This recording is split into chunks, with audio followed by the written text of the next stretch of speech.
नमस्कार, 2 बजे दोपहर 5 बड़ी खबर में आपका स्वागत है। मैं हूं आपके साथ ऋषभ राय। बुलेटिन की शुरुआत करेंगे इस वक्त की बड़ी खबर के साथ, जहां मनीष सिसोदिया की न्यायिक हिरासत बढ़ाई गई है। सीबीआई मामले में न्यायिक हिरासत बढ़ाई गई है और साथ ही मनीष सिसोदिया की न्यायिक हिरासत बढ़ाई गई है। 7 मई तक न्यायिक हिरासत को बढ़ाया गया है। ये अपडेट आपको बता रहे हैं, जहां मनीष सिसोदिया लगातार जमानत को लेकर भी अर्जियां दाखिल की गई थी, लगातार इसको लेकर चर्चा की जा रही थी। वहीं अब यह खबर निकलकर सामने आई है, जहां मनीष सिसोदिया की न्यायिक हिरासत को बढ़ा दिया गया है। बता दें कि 7 मई तक हिरासत बढ़ाई गई है। ये बड़ी अपडेट आपको इस वक्त की दे रहे हैं, जहां मनीष सिसोदिया की न्यायिक हिरासत को बढ़ाया गया है।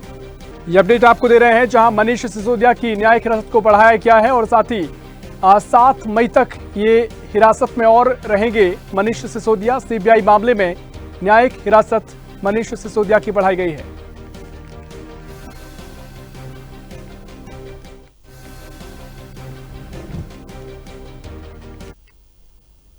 वहीं अब रुक करेंगे 2 बजे की 5 बड़ी खबरों की ओर, जहां पहली खबर मध्य प्रदेश और छत्तीसगढ़ में प्रधानमंत्री नरेंद्र मोदी के दौरे से जुड़ी हुई रहेगी, जहां पीएम मोदी ने छत्तीसगढ़ में सभा को संबोधित किया है। वहीं दूसरी खबर कांग्रेस नेता सैम पित्रोदा के बयान पर सियासी खलबली मचाने को लेकर है। इसके अलावा तीसरी खबर सीएम अरविंद केजरीवाल को जेल में इंसुलिन दिए जाने की है। चौथी खबर आपको बताएंगे अमेठी लोकसभा सीट को लेकर बयानबाजी तेज हो गई है। वहीं 5वीं और आखिरी खबर मध्य प्रदेश शिक्षा मंडल के 10वीं और 12वीं के नतीजों को लेकर होगी।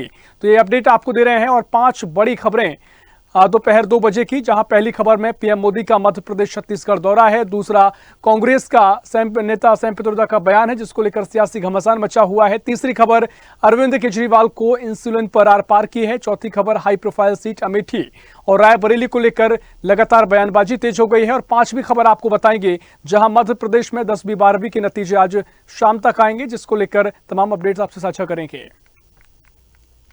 और इस बीच बड़ी खबर, जहां कांग्रेस विरासत पर टैक्स लगाएगी। प्रधानमंत्री मोदी ने छत्तीसगढ़ और मध्य प्रदेश में लोकसभा चुनाव प्रचार के चलते दौरे पर हैं और इस दौरान मोदी की 3 सभाएं और एक रोड शो प्रस्तावित है। मोदी का रोड शो राजधानी भोपाल में होगा। इसके लिए सुरक्षा के कड़े इंतजाम किए गए हैं। प्रधानमंत्री मोदी ने महासमुंद से बीजेपी प्रत्याशी चिंतामणि महाराज के पक्ष में चुनावी रैली की। विधानसभा चुनाव में सरगुजा इलाके में बीजेपी को प्रचंड जीत मिली थी और प्रधानमंत्री ने चुनावी रैली को संबोधित भी किया। इस दौरान जमकर कांग्रेस पर निशाना साधा, हमला बोला और पीएम मोदी ने विरासत टैक्स को लेकर भी कांग्रेस को आड़े हाथ लिया है। उन्होंने कहा कि आपकी संपत्ति आपके बच्चों की नहीं होगी और सैम पित्रोदा के बयान को लेकर भी यहां पर कांग्रेस पर निशाना साधते प्रधानमंत्री मोदी नजर आए। तो प्रधानमंत्री मोदी का आज दौरा है और इसी खबर पर और जानकारी के लिए सीधा सीनियर एडिटर मुक्ता पाठक हमारे साथ लाइव जुड़ गई हैं। मुक्ता जी, आज प्रधानमंत्री मोदी भोपाल पहुंच रहे हैं, भव्य रोड शो का आयोजन किया जाएगा, तमाम तैयारियां की जा रही हैं। किस तरीके से आज उनका दौरा रहेगा और क्या कुछ तैयारियां भोपाल में देखने को मिल रही हैं? बिल्कुल ऋषभ, देखिए प्रधानमंत्री नरेंद्र मोदी लगभग 7:15 बजे बैंक तक का है। एक छोटा सा रोड शो है लेकिन भव्य रोड शो है, क्योंकि जिस तरह से तैयारी लगातार हम 2 दिन से देख रहे हैं, जिस तरह से बीजेपी और तमाम जो जनता है वो तैयारी कर रही है, उनका जगह जगह स्वागत किया जाएगा। परंपरागत नृत्य होंगे वहां पे, लगातार उनका स्वागत होगा। और जिस तरह से कल डॉक्टर मोहन यादव ने बताया था कि जबलपुर में जब प्रधानमंत्री ने रोड शो किया था तो उन्होंने कुछ कहा नहीं था, बस जनता का अभिवादन स्वीकार किया था, लेकिन पूरे रोड शो के दौरान उनके हाथ में कमल का फूल था और ऐसे एक कमल का फूल उन्होंने मुख्यमंत्री डॉक्टर मोहन यादव को भी दे दिया था। तो उन्होंने बताया कि मुख्यमंत्री बता रहे थे किस तरह से एक सांकेतिक उन्होंने मैसेज देने की कोशिश की थी जनता को और लगातार जनता से वो उनका अभिवादन स्वीकार कर रहे थे। और यहां भी जो है पूरा जो है तैयारी की गई है, जगह जगह उनका भव्य स्वागत होगा। और एक बात जो लगातार जो सबके मन में आ रही है वो ये आ रही है कि देखिए भोपाल जो है ये परंपरागत बीजेपी की सीट रही है लगभग 1984 से, इतने दशकों से। तो इस बार क्यों प्रधानमंत्री को भोपाल में रोड शो करना पड़ रहा है? तो ये बात बात आ रही है, कांग्रेस का ये कहना है और ये मानना है कि जिस तरह से कांग्रेस ने भोपाल लोकसभा के लिए उम्मीदवार अरुण श्रीवास्तव को उतारा है और जिस तरह से बीजेपी के उम्मीदवार आलोक शर्मा है वो यहां से महापौर रहे हैं, विधानसभा चुनाव हारे हैं, लेकिन उनको लेकर जिस तरह का थोड़ा विरोध है जनता के बीच में, बीजेपी के बीच में, तो उसका फायदा जो है वो कांग्रेस को हो सकता है। और अरुण श्रीवास्तव जो है एक फ्रेश फेस है, ग्रामीण परिप्रेक्ष्य में वो जो है लगातार 10 साल से वो कांग्रेस के ग्रामीण प्रकोष्ठ में वो काम करते रहे हैं। तो इस तरह की जो बात आ रही है, तो इसके कारण जो है प्रधानमंत्री नरेंद्र मोदी का रोड शो भोपाल में बीजेपी को कराना पड़ रहा है। निश्चित तौर पर देखना महत्वपूर्ण होगा कितना असर पीएम मोदी के रोड शो का होगा। जो तैयारियां हैं निश्चित तौर पर बड़ी संख्या में लोगों के पहुंचने की संभावना है। फिलहाल बहुत शुक्रिया मुक्ता जी आपका तमाम जानकारी हम तक पहुंचाने के लिए। तो अपडेट आपको दे रहे हैं जहां प्रधानमंत्री मोदी का आज भव्य रोड शो भोपाल में होगा और उसको लेकर तमाम तैयारियां भारतीय जनता पार्टी तैयारियों में जुटी हुई है। तो ये तस्वीरें आपको दिखा रहे हैं जहां प्रधानमंत्री मोदी आज भोपाल पहुंचेंगे और इससे पहले प्रधानमंत्री मोदी ने छत्तीसगढ़ का दौरा किया है। आज राजधानी भोपाल में भव्य रोड शो का आयोजन किया जाएगा जिसको लेकर भोपाल को सजाया जा रहा है और जहां जहां से पीएम मोदी का रोड शो गुजरेगा वहां से तमाम व्यवस्थाएं की जा रही हैं। चारों तरफ भारतीय जनता पार्टी के झंडे दिखाई दे रहे हैं और साथ ही तमाम व्यवस्थाओं को लेकर भारतीय जनता पार्टी लगातार जुटी हुई है। तो प्रधानमंत्री नरेंद्र मोदी आज भोपाल पहुंचेंगे और शाम को उनका दौरा काफी महत्वपूर्ण माना जा रहा है। इससे पहले छत्तीसगढ़ का दौरा उन्होंने किया है और इसी खबर पर और जानकारी लेंगे। रायपुर से हमारे सहयोगी जयदास मानिकपुरी हमारे साथ लाइव जुड़ गए हैं। जयदास, आज पीएम मोदी ने छत्तीसगढ़ का दौरा भी किया है, तमाम बातों को लेकर विपक्ष पर निशाना साधा है, किस तरीके से दौरा उनका रहा और क्या कुछ पीएम मोदी ने इस दौरान कहा है? छत्तीसगढ़ में प्रधानमंत्री नरेंद्र मोदी का अंबिकापुर जो सरगुजा लोकसभा क्षेत्र है उसके अंतर्गत आता है, वहां पर बड़ी जनसभा की है। लगभग लाखों की संख्या में जो है वहां जनता जुटी हुई थी उनको देखने के लिए, उनकी भाषण को सुनने के लिए। उन्होंने अपने भाषण में जो है कांग्रेस को सीधे कोसा है। उन्होंने सीधे आरोप लगाया कि कांग्रेस जो है देश को लूटने वाली जो काम है वो कर रही है, जो उनकी सरकार रही है पूर्व में उन्होंने देश को लूटने का काम किया। इसके अलावा उन्होंने सीधा कहा है कि जो आपके माता पिता की विरासत है उस पर जो है कांग्रेस टैक्स लगाएगी उनकी सरकार अगर बनती है तो इस तरीके की तमाम जो बातें हैं वो प्रधानमंत्री नरेंद्र मोदी ने की है और सीधे सीधे उन्होंने हमला बोला है। और उन्होंने सीधा कहा है कि 2014 में जब वे प्रधानमंत्री बने तब उनके जो कई विरोधी उनके पेटों में दर्द होने स्टार्ट हो गए थे, क्योंकि नए विकसित होते हुए भारत जो है वो सपना उन्होंने लेकर आया हुआ है। उस सपने को साकार होते देख उनके जो कई विरोधी उनके पेटों में दर्द होना चालू हो गया। तो इस तरीके के तमाम जो बड़े हमला है उन्होंने किए हैं, सीधे मंच से किए और कांग्रेस पर कई बड़े आरोप भी लगाए हैं। जी निश्चित तौर पर पीएम मोदी की सभा के बाद से ही लगातार बयानबाजी का सिलसिला भी शुरू हो गया है। क्या कुछ फिलहाल स्थिति नजर आ रही है? अब पीएम मोदी की इस तरह की सभा के बाद क्या कुछ मुकाबला आगे बाकी जो बची हुई सीटें उन पर देखने को मिलेगा? जी निश्चित है, अभी लोकसभा चुनाव के जो दौरान है, अभी 25 जो मई है वहाँ 30 जो लोकसभा क्षेत्र है महासमुंद, कांकेर और राजनांदगांव, जो राजनांदगांव हाई प्रोफाइल सीट माना जा रहा है जहां से पूर्व मुख्यमंत्री भूपेश बघेल जो चुनावी मैदान पे है, तो तीनों जो लोकसभा क्षेत्र वहां मतदान होना है उसको लेकर जो है आज प्रचार भी शाम 5 बजे जो है थम जाएगी। लेकिन उसके पहले जो है प्रधानमंत्री नरेंद्र मोदी ने प्रदेश की जनता को यह संदेश दिया है कि कांग्रेस जो है वह देश को लूटने का काम करती है और सीधे सीधे जनता को साधने की कोशिश किए हैं। और उनकी जो जनसभा में जो अपार जो लोग मौजूद थे वो इसका प्रमाण है कि निश्चित तौर पर महत्वपूर्ण दौरा पीएम मोदी का रहा। फिलहाल बहुत शुक्रिया जयदास आपका तमाम जानकारी हम तक पहुंचाने के लिए। और अब रुक करेंगे अगली खबर की ओर जहां सैम पित्रोदा के बयान पर सियासी घमासान मचा हुआ है। दरअसल लोकसभा चुनाव को लेकर लगातार बयानबाजी का दौर देखने को मिल रहा है और इसी बीच कांग्रेस नेता सैम पित्रोदा के एक बयान पर घमासान छिड़ गया है। कांग्रेस और बीजेपी एक बार फिर आमने सामने आ गई हैं और केंद्रीय गृह मंत्री अमित शाह ने उनके बयान को लेकर कांग्रेस पर निशाना साधा है। वहीं कांग्रेस के बयान से किनारा करती दिखाई दे रही है और खुद पित्रोदा कह रहे हैं कि उनके बयान को तोड़ मरोड़ कर पेश किया गया है। कांग्रेस नेता सैम पित्रोदा ने कहा कि अमेरिका में एक विरासत टैक्स है, इसका मतलब है कि अगर किसी के पास $100 मिलियन की संपत्ति है और उसकी मृत्यु हो जाती है तो वह केवल 45% संपत्ति ही अपने बच्चों को ट्रांसफर कर सकता है, उसका संपत्ति का 55% सरकार ले लेती है। प्रधानमंत्री मोदी ने छत्तीसगढ़ के सरगुजा में चुनावी रैली को संबोधित किया और कांग्रेस पर जमकर निशाना साधा। पीएम मोदी ने कहा कि कांग्रेस के घोषणा पत्र में मुस्लिम लीग की जो छाप है इनकी नजर आपके मकान, दुकान और खेत पर है। ये आपकी संपत्ति को लेना चाहते हैं। पीएम मोदी ने इंडिया ओवरसीज कांग्रेस के अध्यक्ष सैम पित्रोदा के बयान पर भी बोला। उन्होंने कहा कि कांग्रेस की लूट जिंदगी के साथ और जिंदगी के बाद भी रहेगी। और इसी खबर पर और भी जानकारी के लिए दिल्ली से हमारी सहयोगी तनु बालियान हमारे साथ फोन लाइन पर जुड़ गई हैं। तनु, यहां पर कांग्रेस नेता सैम पित्रोदा का बयान, सियासी घमासान उनके बयान से छिड़ गया है और पीएम मोदी ने भी छत्तीसगढ़ में निशाना साधते नजर आए हैं। क्या कुछ वो कहना चाहते थे, क्योंकि बाद में वो कहते भी नजर आए हैं कि उनके बयान को तोड़ मरोड़ कर पेश किया गया है। क्या कुछ इस बयान से सियासी रूप से आगे मामला देखने को मिल सकता है? तनु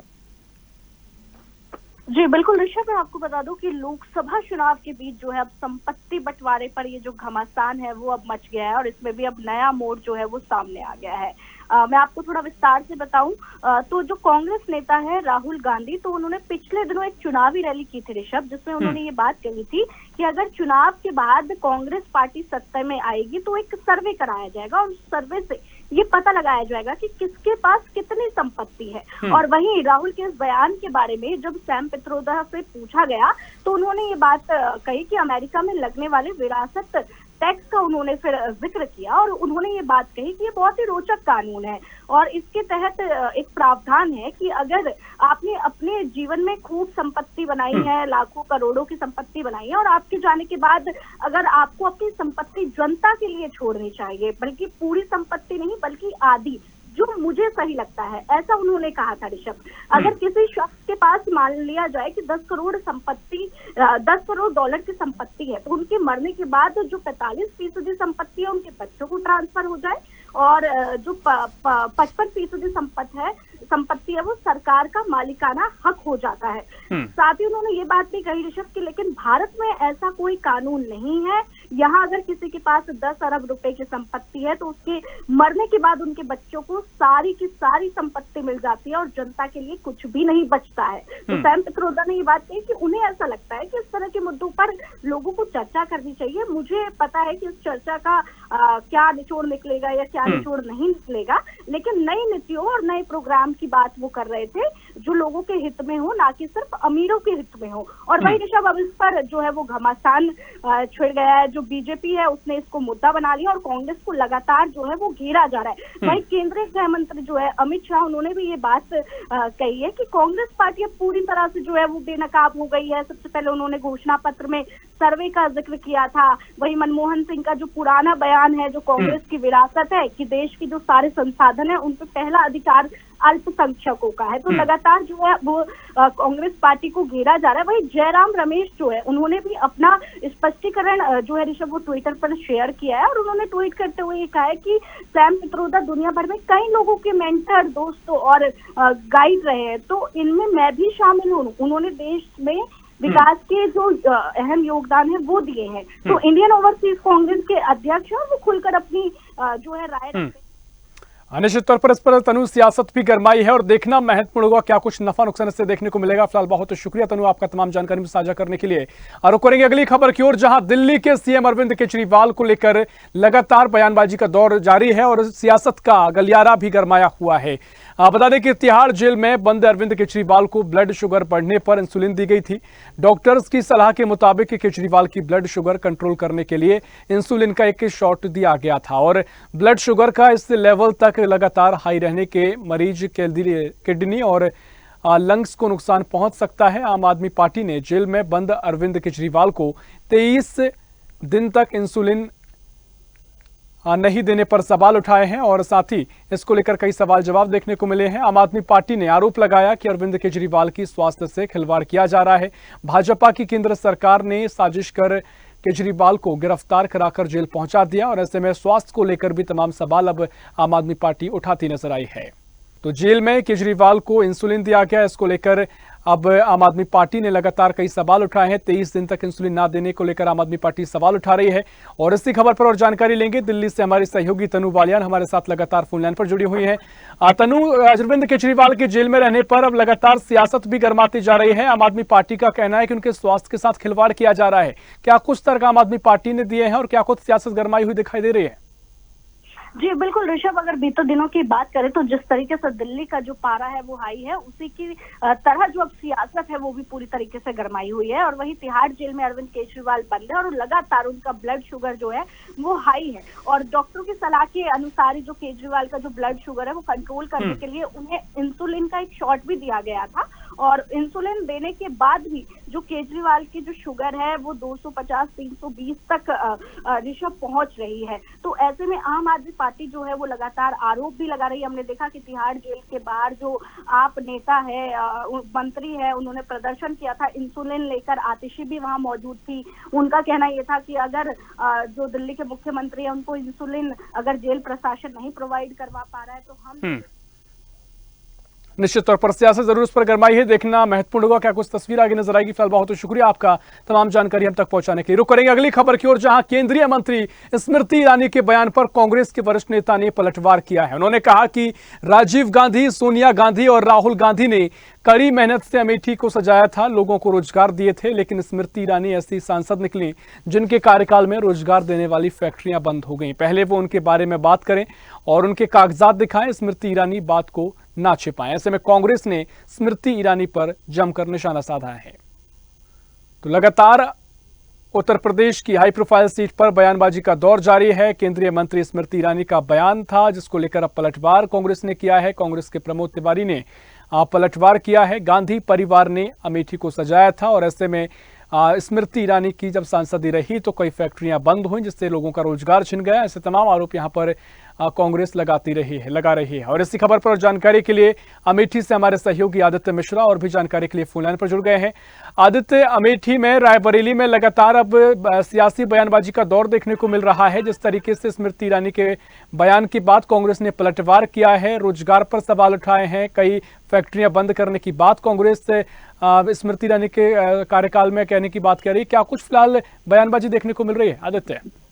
जी, आपको बता दें कि प्रमोद तिवारी कांग्रेस नेता ने स्मृति ईरानी के बयान पर पलटवार किया है। आपको बता दें कि जो भी कारखाने यहाँ अमेठी में लगाए गए थे वो राजीव गांधी के द्वारा लगाए गए थे और स्मृति ईरानी के आने के बाद जब से सांसद बनी है यहाँ कारखाने बंद नहीं हुए, लेकिन तब भी रोजगार के लिए स्मृति ईरानी द्वारा एक कोका कोला फैक्ट्री भी लगवाई गई है अमेठी में, जो एशिया की सबसे बड़ी फैक्ट्री है जिसमें हजारों लोग को रोजगार मिला है।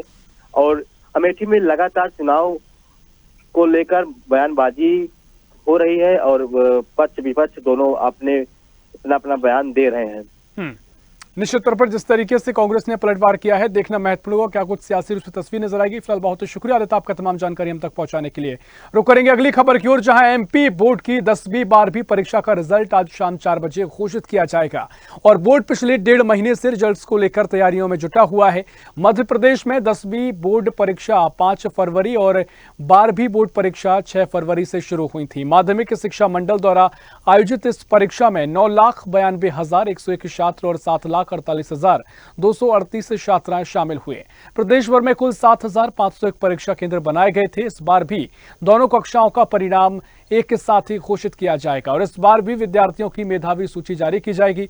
बता दें कि 10वीं और 12वीं में करीब 17 लाख विद्यार्थी शामिल हुए हैं जिनका आज रिजल्ट जारी किया जाएगा। वहीं MPBSC मोबाइल ऐप और पोर्टल पर रिजल्ट जारी किया जाएगा। तो अपडेट आपको दे रहे हैं जहां मध्य प्रदेश में 10वीं और 12वीं के छात्रों के लिए आज का दिन काफी महत्वपूर्ण माना जा रहा है।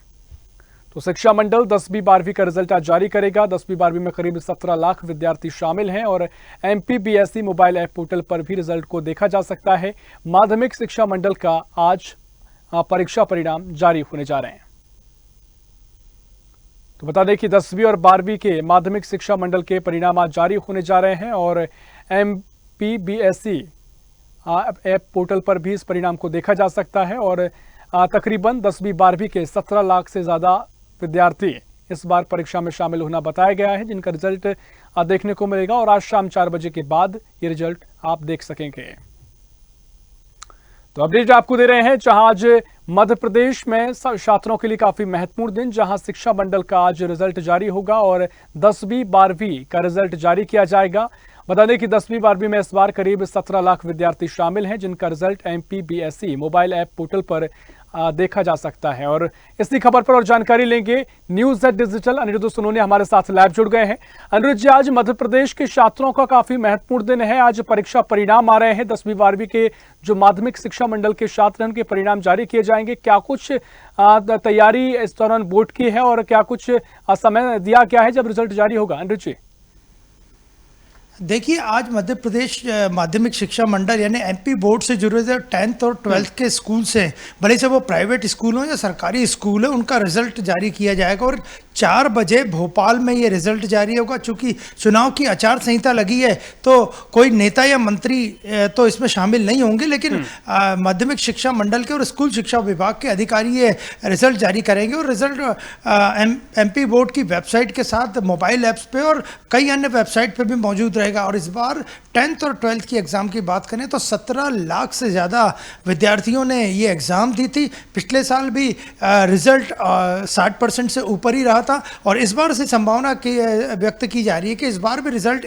लगभग पिछले साल जैसा ही रहने की पूरी संभावना। और पिछले 5 वर्षों में एमपी बोर्ड की 10th और 12th की एग्ज़ाम में छात्रों से ज़्यादा अंक प्राप्त किए। तो इस बार भी ये सिलसिला बना रहता है या नहीं, ये कुछ ही देर बाद लगभग 4 बजे के बाद पता चल जाएगा। लेकिन पूरी संभावना है कि एमपी बोर्ड का रिजल्ट इस बार अच्छा ही रहेगा। और हालांकि इस रिजल्ट को 10 दिन पहले जारी होना था, लेकिन एमपी बोर्ड ने रिजल्ट घोषित करने में देरी की और आज अभी 4 बजे के बाद एमपी बोर्ड की 10th और 12th का रिजल्ट भोपाल से जारी हो जाएगा।